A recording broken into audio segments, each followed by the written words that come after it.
Right now, though, deciding to buy property can pay dividends in the future, but are the upfront costs all worth it? Here to break down the sums is property expert and author Peter Koulizos. Peter, good morning to you. Nice to see you this morning. Thank you very much, Within Carl. the first, let's get straight to it. Within the first 5 years, how does it all weigh up? Well, initially the tenant is better off because their rental payment is a lot less than the homeowner's expenses, because the homeowner's got principal and interest repayment for mortgages. Yeah.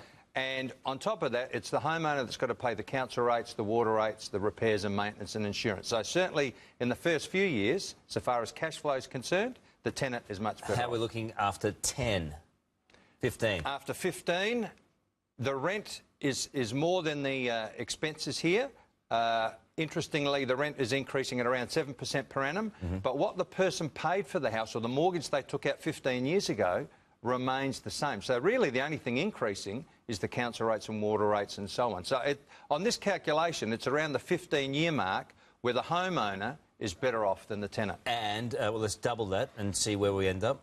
Right. So what we've got here is, after 30 years, the homeowner has paid off their mortgage. So there are no more mortgage repayments. All they're paying is council rates and water rates. The poor old tenant here is paying rent 30 years on, which would be far more than what they initially started to pay. So in the long term, the homeowner is much better off. Short term, let's look at the pros and cons of renting. I guess initially it is cheaper, as certainly, as we just saw in the graphic there, a lot cheaper.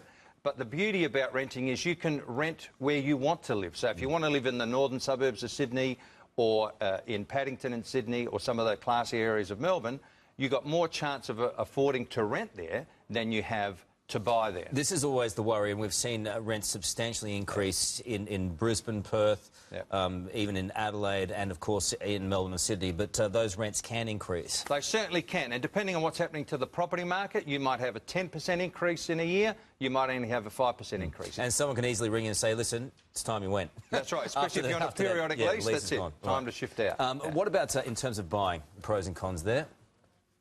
Obviously, you make money from day one. Yeah, assuming the property value is going up, you've made money. And that's the way it is now, even over the long term particularly, and medium to long term, it's cheaper to buy. Certainly is. The cons there?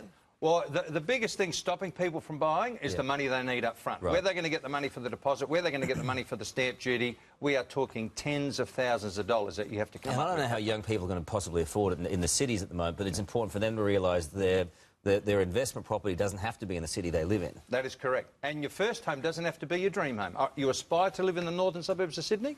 Start somewhere else first and then move up that real estate ladder. This is one of the other problems that people need to be aware of. That's right. Repairs, maintenance and insurance can be very costly. So what are we supposed to do then?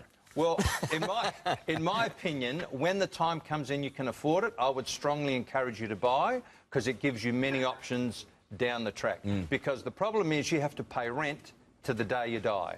But mortgage repayment is only for 25 to 30 years. All right, great to talk to you. We appreciate it, Peter. Thank you very much.